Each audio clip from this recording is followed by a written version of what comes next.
Oi, aqui é o Arthur e vamos falar de mais um uso do BIM, que é o análise de local.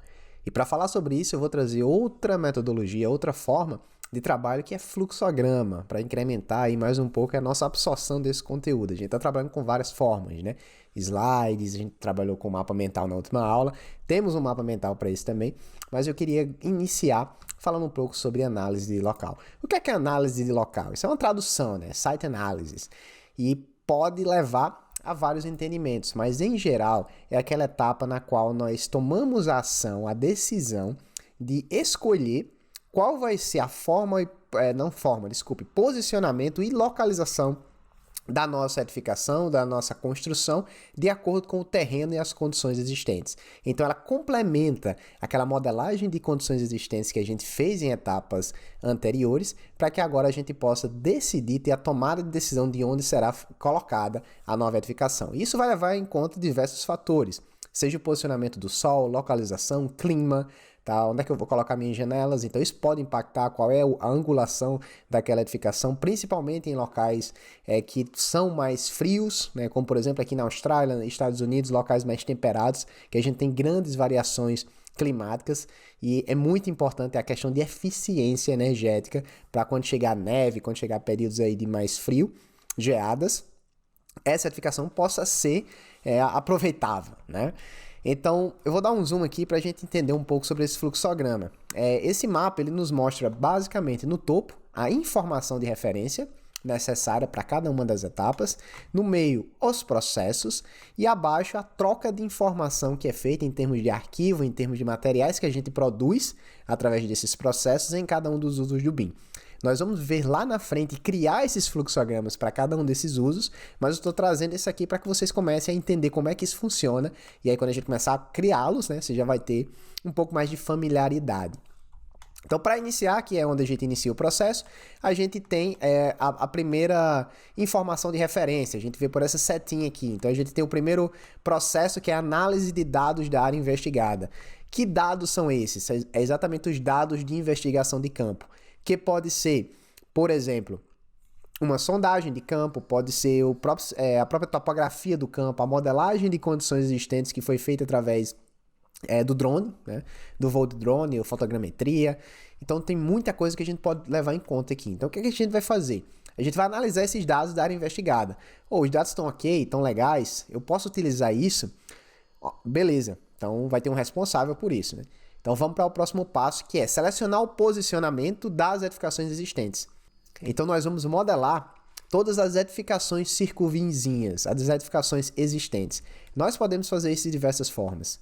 Se tiver feito um levantamento de drone, a gente vai conseguir ali saber quais são as edificações vizinhas e até as alturas para que a gente faça essa modelagem.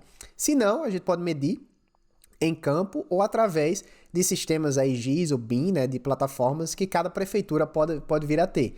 Então, por exemplo, aqui na Austrália, a gente tem um sistema que a gente abre e a gente consegue visualizar lá todas as informações de lotes, né? Na prefeitura de João Pessoa, onde eu tive experiência também, a gente consegue baixar um mapa da cidade, que a gente consegue pegar todas as informações de lotes também, e aí através do Google Drive, do Google Maps, a gente consegue lá fazer o mapeamento dessas edificações para que a gente faça essa modelagem.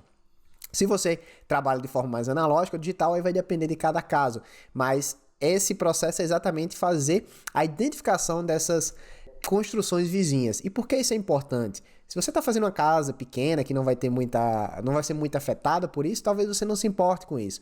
Mas se for um prédio grande que vai impactar com a sombra dos vizinhos, se você vai fazer um prédio que vai impactar muito a região, é importante que você faça a medição desse impacto. E isso você só consegue, uma das formas de se conseguir, é você conseguir essa informação, você obter essa informação sobre as edificações vizinhas. E aí com essa modelagem a gente vai perguntar aqui, está aceitável? Se não tiver, se tiver com problema, a gente volta para o início, então a gente já refaz aquela análise. Se tiver ok, beleza, a gente vai analisar os dados do projeto, então quais são as informações que vêm lá da análise de programa de espaços, né, do cliente, e aí a gente vai gerar um modelo de análise local, que a gente vai estar fazendo aqui agora nessa aula, tá? Então eu vou pegar aquele modelo que foi pensado e eu vou juntar isso com a minha modelagem de condições existentes. Então a análise local, ela vai, através desses outros usos do BIM, ser beneficiada para facilitar esse processo. Arthur, eu poderia fazer sem BIM? Pode. Você poderia fazer isso em CAD, você poderia fazer a medição lá no canteiro, você poderia fazer tudo de forma analógica. Só que o BIM, ele facilita muito esse trabalho. Ele melhora muito isso. Então, quando a gente fala que é um uso do BIM, não necessariamente que ele foi criado e agora só com o BIM é possível. Pode ser feito com CAD também. Se você quiser, você pode fazer. Só que com o BIM fica muito melhor, fica muito mais fácil. E aí, com isso modelado, a gente vai determinar exatamente, né, a orientação e localização da nossa edificação. E com isso, a gente vai gerar uma troca de informação aqui, que é exatamente o modelo de análise local, que ele costuma chamar assim. É basicamente um modelo que vai ter essa informação para você. E aí a localização está aceitável? Não, volta para o início. Se tiver, finalizamos esse processo, tá? Então tá aqui nos anexos esse mapa processual. Então vamos entender aqui no nosso mapa mental um pouco mais sobre exatamente essa análise locais. Revisando, a gente falou sobre modelagem de condições existentes, falamos sobre estimativa de custo, falamos sobre programação espacial e até de forma linkada um pouco aqui com estimativa de custo, e agora falar sobre análises locais. Vamos abrir isso aqui, tá? Então, descrição. O que é análise local? Tá? É exatamente usar BIM ou Sistema de Informação Geográfica, o GIS, por isso que eu falei, não é apenas algo do BIM, né? Para que a gente avalie lotes dentro de uma determinada área para determinar o posicionamento ideal de um projeto futuro. Isso é que é o uso do BIM de análise local. Qual o valor potencial disso? Vários, tá? Isso vai utilizar-se de informação calculada para determinar se um potencial lote possui os requisitos necessários, de acordo com requerimentos de projeto, fatores técnicos e financeiros, reduz custos de demolição, melhora a eficiência energética, minimiza riscos, maximiza retorno de investimento, etc. A gente pode pensar, tá, mas talvez não seja tão importante para uma casa, para uma residência. Mas para determinados projetos isso é extremamente importante. Pensa no exército, tá? Pensa no corpo de exército. Inclusive, o manual de referência que a gente tem aqui ao final, matéria de referência, ó, Optimal Site Selection for Military Land Management, do Wallace, né, da ACE. Esse material aqui, para quem quiser, pesquisa na internet, você vai encontrar alguma coisa sobre isso. Eu acho que é pago, tá? Para quem for do ASE, que é a American Society of Civil Engineers.